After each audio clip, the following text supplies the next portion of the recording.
अस्सलामुअलैकुम मेरे अजीज़ो अकारिब, मेरे अजीज़ो, मैं हूँ इफ्तिखार रफ़ी, प्यारे पाकिस्तान के सिटी ऑफ लव लाहौर से। दोस्तों, परीज़ाद में कमाली का मेरा किरदार ऑन एयर जाने के बाद मुझे हज़ारों की तादाद में नौजवान बच्चे और बच्चियाँ रब्ता कर रहे हैं इनबॉक्स में, और मेरे उस पेज पर लिखे हुए फ़ोन नंबर के व्हाट्सएप के ऊपर, और वो बड़ी रिक्वेस्ट करते हैं और मैं उनको समझाता हूँ। वो कहते हैं कि उनको एक्टिंग करनी है, अदाकार बनना है, और या बहुत कम बच्चियाँ बच्चे कहते हैं उनको राइटर बनना है। दोस्तों, एक एक को फ़र्दन जवाब नहीं दिया जाता, तफसील से समझाया नहीं जाता, तो सोचा एक वीडियो बना दूँ। अगर आप एक्टर बनना चाहते हैं तो पहले ये जान लें कि इस वक्त आप कहाँ खड़े हैं और शोबिज़ कहाँ खड़ा है। दोस्तों, पहली बात तो ये है कि टिकटॉक पर लिपसिंग कर लेने से या खुशशक्ल होने से या सिर्फ आवाज़ के बहुत अच्छे होने की वजह से आप ये तय ना करें काइंडली कि आप एक्टर बन सकते हैं। दोस्तों, दो मामलात में मैं हमेशा बड़ा स्ट्रिक्ट होकर जवाब देता हूँ। एक ये कि जब कोई मुझसे ये पूछता है अपनी बेटी के रिश्ते के लिए, मेरे किसी जानने वाले किसी रिश्तेदार के बच्चे का, कि जी आप बताएं जी फ़लाँ का रिश्ता आया, वो लड़का कैसा है, तो मैं डरता नहीं हूँ, क्योंकि ज़िंदगी भर का साथ होता है। इसलिए मैं उनको साफ बताता हूँ। अगर उस बच्चे के अंदर कोई ख़ामियाँ हों या कमियाँ हों तो मैं उनको साफ बता देता हूँ, क्योंकि ज़िंदगी भर का मामला होता है। दोस्तों, दूसरी बात जो मैं करता हूँ वो करता हूँ करियर के हवाले से। दीगर शोबाजात को तो मैं नहीं जानता, लेकिन मैं अपने इस शोबिस को, एक्टिंग को, इस शोबे को बहुत अच्छी तरह जानता हूँ, क्योंकि मुझे 27-28 साल हो गए इस पेशे से वाबस्ता। तो वो बच्चे जो ये समझते हैं या ये ख्वाहिश रखते हैं, वो कहते हैं जी मुझे बड़ा जुनून है, मैं एक्टर बनना चाहता हूँ, मेरी ख्वाहिश है, मैं एक्टिंग करना चाहता हूँ, मैं चाहता हूँ कि मैं एक्टिंग करूँ। ज़रूर कीजिए, आपकी मर्ज़ी है, लेकिन ये जान लें कि क्या आप में वो टैलेंट है। टैलेंट, मैं फिर कह रहा हूँ, टैलेंट के अंदर शक्ल तो कहीं काउंट ही नहीं होती। टैलेंट होता है आपका कॉन्फिडेंस, और क्या आप इतनी खूबसूरत, साफ़ सुथरी और शुस्ता उर्दू बोल सकते हैं। ये दो चीज़ें बड़ी अहम हैं।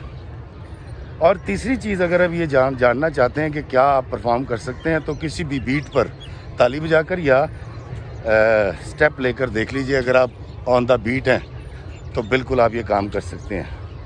लेकिन ये जान लें कि जिस शोबे को आप अपनाना चाह रहे हैं, और हर शख्स हमारे पाकिस्तान में क्रिकेट खेलता है, वो चाहता है वो क्रिकेट टीम में चला जाए। वहाँ तो चलें, एक हद है, और हद क्या है कि 11 या 16 कितने खिलाड़ी होते हैं। शोबिज़ के अंदर भी एक हद है। शोबिज़ के अंदर भी जो बड़े चैनल हैं जो ड्रामा प्रोड्यूस करते हैं, वो कितने हैं? वो होंगे 10-15 जो ड्रामा ख़रीदते हैं या बनवाते हैं। तो आप ये देखिए कि क्या जिस फील्ड को आप चुन रहे हैं उसमें खपत है, उसमें आपको जगह मिल पाएगी, ये जानना बड़ा ज़रूरी है। उसकी वजह है दोस्तों कि आपके माँ बाप ने आपको बड़ी मोहब्बत और प्यार से पाल रहे हैं, आपकी फ़ीसें दे रहे हैं, आपको पढ़ा रहे हैं।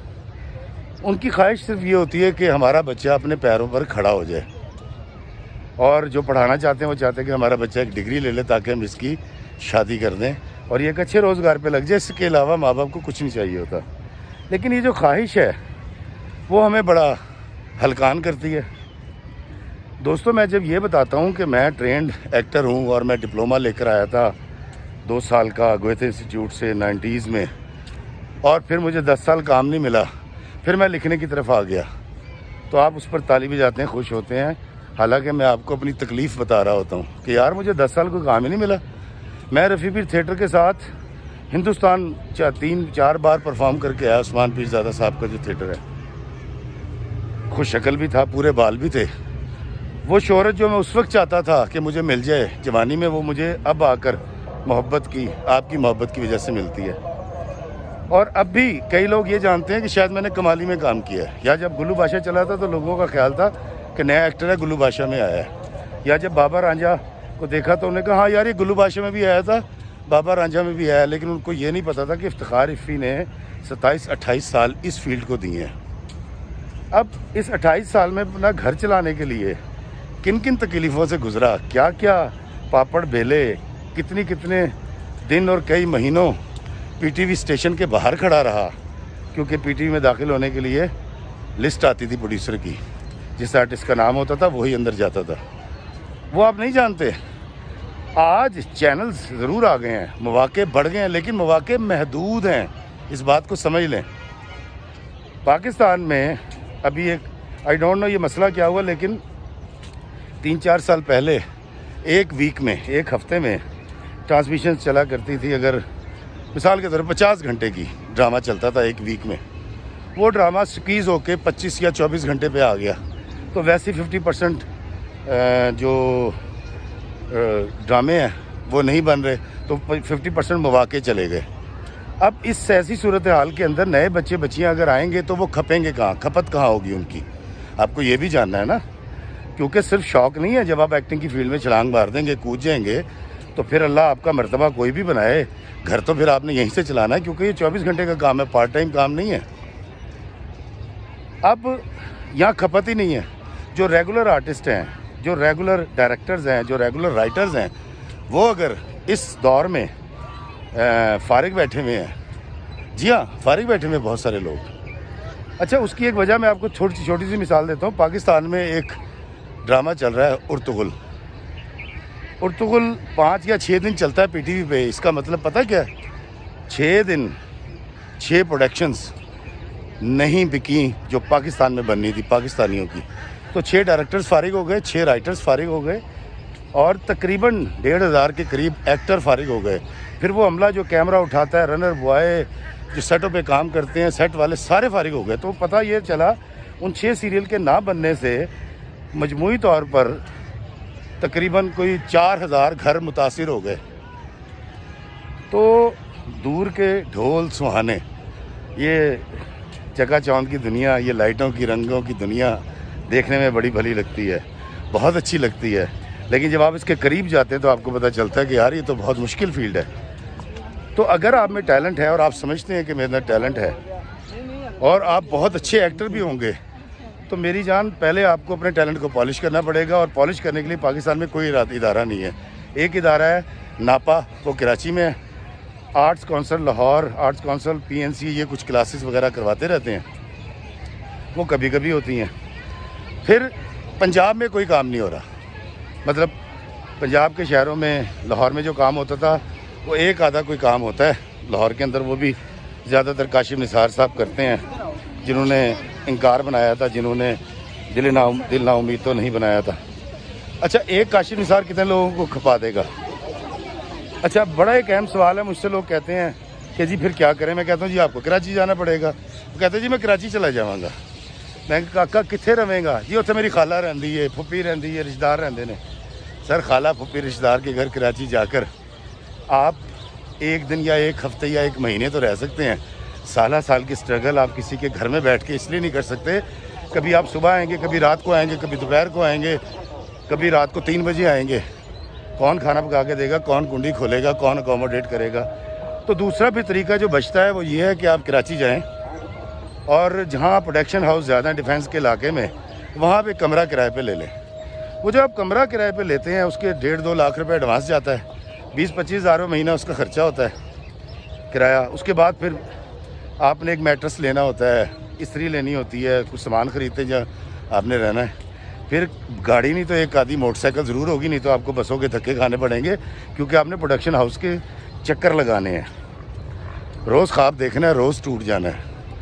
और ये ख्वाब बुनना और टूटने की दरमियान अगर आप कहीं डिप्रेशन का शिकार हो गए तो बड़ी ज़्यादती हो जाएगी। और अगर ना हुए तो आप ये जान लें कि आप इनकम 1 टके की नहीं कर रहे, और कुछ नहीं तो 70-80 हज़ार रुपये महीने के नीचे आप आ गए हैं। अब आपको काम मिलता है तो 2 सीन मिलते हैं या 4 सीन मिलते हैं तो 5,000 रुपये पर डे मिल जाएगा। बहुत ज़्यादा मैं कह रहा हूँ वैसे। तो वो आप अपने खराजात को मीट नहीं कर पाएंगे। फिर जब मुझे ये कहा जाता कि इफ्तिखार साहब आप सीनियर हैं, आप भाई, पहली बात तो ये है कि मुझे हज़ारों लोग रब्ता करते हैं, एक या दो को मैं अकोमोडेट करवा सकता हूँ, इससे ज़्यादा को तो नहीं करवा सकता। और फिर जब मैं ये कहता हूँ कि भाई मैं आपके लिए कुछ नहीं कर सकता, तो फिर बदवाएँ कि जी आपको भी किसी ने सपोर्ट किया होगा, आप झूठ बोलते हैं, आप वीडियो बनाते हैं मोहब्बत के नाम पे और आप हमें अकोमोडेट नहीं कर रहे। मेरी जान सोचें, एक शख्स 3-3.5 करोड़ रुपए का प्रोड्यूसर ड्रामा बना रहा है, मेरे कहने पर क्या देगा आपको वो, और क्यों देगा, और क्यों देना चाहिए? आपने तो पहली दफ़ा मुझे कहा जी मैंने काम करना है, मैं आपको कैसे रिकमेंड कर सकता हूँ? मैं आपके टैलेंट से वाकिफ़ नहीं हूँ, मैंने आपकी एक्टिंग नहीं देख रखी। और अगर मैं किसी को कहूँगा भी तो 2 लोगों के लिए कहूँगा, 3 के लिए कहूँगा, जो हज़ारों मुझसे रब्ता करते हैं। सरकार में सबको अकोमोडेट नहीं कर सकता। तो बराए मेहरबानी, अगर आप एक्टिंग करना चाह रहे हैं और इस फील्ड में आना चाह रहे हैं और आप चाह रहे हैं कि आप एक तवील अरसे तक अजियतों का शिकार रहें, अभी तो आपको जो अंदर के मसाइल हैं वो तो मैंने बयान ही नहीं किया, मैंने तो बड़ी मोटी मोटी आज आपसे बातें की हैं ताकि आपको थोड़ी तशफ़ी हो, आप समझ सकें क्या सूरत हाल है शोबिज़ की। और अगर आप पढ़ रहे हैं तो मैं कहूँगा आप पढ़ाई जारी रखें, काइंडली मास्टर्स कर लें, CSS करें, अफसर लगें। 35 साल की उम्र में भी आप हीरो आ सकते हैं, 40 साल की उम्र में भी आप हीरो आ जाते हैं, आपका कुछ नहीं बिगड़ता 30-35 की एज में। छोटी छोटी एज में अभी एक बहन ने मुझे कॉल की, छोटी सी उम्र की बच्ची थी, कह रही जी मेरे अंकल मेरे भाई को आप गाँव में लेकर आएँ। मैं कहा बेटा उसकी कितनी उम्र है? कह रही 16 साल। कोई 19 साल का बच्चा है, कोई 23 साल का बच्चा है। इतने छोटे बच्चों के लिए तो रोल्स लिखे भी नहीं जाते, ना निकलते हैं। तो काइंडली आराम से मोहब्बत के साथ सोचें इन तमाम हक़ाइक़ को। अभी तो मैंने आपको बहुत छोटी इंटेंसिटी के हक़ाइक़ बताए हैं। मैं अगली वीडियो में, अगर आपने इस वीडियो को देखकर ये तय किया कि नहीं जी ये सारी मुसीबतां असीं झेल लांगे, फिर भी असीं शोबे च जाना है, तो फिर अगली वीडियो का इंतज़ार कीजिएगा। फिर मैं आपको कुछ टिप्स दूंगा जिसमें आप एक लाइन में लग जाएंगे। अब बारी आपकी आएगी या नहीं आएगी ये अल्लाह जानता है, या आपकी किस्मत। अपने माँ बाप के ख्वाब पूरे कीजिए। मुझे मेरे माँ बाप ने इजाज़त दी थी तो मैं इस फील्ड में आया था, और दोस्तों मैंने सारी ज़िंदगी नौकरी करके घर चलाया है। शोबिज़ से तो मेरा घर अभी 8-10 साल से चल रहा है। और एक और मैं बड़ा सच आपको बता दूं, इफ्तिखार इफ़ी को आज 54 साल की उम्र में पिछले 5-4 साल में कुछ बेहतर काम मिला जिसमें आप इसको पहचानना शुरू हुए। और आइंदा जो मुझे काम मिलेगा वो आपकी मोहब्बतों की वजह से मिलेगा, जो वीडियोस मैं बनाता हूँ। और वो 6 लाख से ज़्यादा मेरे फॉलोअर्स हो चुके हैं, मोहब्बत करने वाले हो चुके हैं जो मुझे देखना चाहते हैं। तो शायद इस बिना पर भी आपकी मोहब्बत के सदक़े मुझे कोई काम मिल जाए। मुझे मेरे टैलेंट पर, मुझे मेरे पुरएतमाद होने पर, मुझे मेरे एक सीनियर आर्टिस्ट होने पर कभी काम नहीं मिला। तो मेहरबानी कर देते हैं, बुला लेते हैं, हम काम कर देते हैं। नागन लिखे हुए 4 साल हो गए, उसके बाद कौन सा ड्रामा लिखा है मैंने? इतने लंबे फाके काट सकते हैं, तकलीफ़ें उठा सकते हैं तो ज़रूर आइए। लेकिन मैं आपसे हाथ जोड़ के गुजारिश करूँगा कि शौक़ ज़रूरी नहीं होता, ज़रूरत ज़रूरी होती है, घर ज़रूरी होता है। अच्छी बात है कि एक अफसर बन के घूमने जाएं स्विट्ज़रलैंड या कहीं मारगला की पहाड़ियों में, या कहीं इस्लामाबाद के ठंडे कमरे में AC में बैठकर या बर्फ़ों में बैठकर हमारे ड्रामे देखा करें और कहा करें वाह जी वाह ने बड़ी चंगी एक्टिंग की थी है। सब लोग नहीं आ सकते। अल्लाह ताला आपको आसानी अता फ़रमाए और आसानी तकसीम करने का शर्फ़ अता फ़रमाए। आमीन। अस्सलाम वालेकुम वरहमतुल्लाहि वबरकातुहू। मेरे इस वीडियो से अगर किसी की भी दिल आज़ारी हुई हो तो मैं पेश की सर झुका के माफ़ी का खासगार हूँ। अस्सलाम वालेकुम।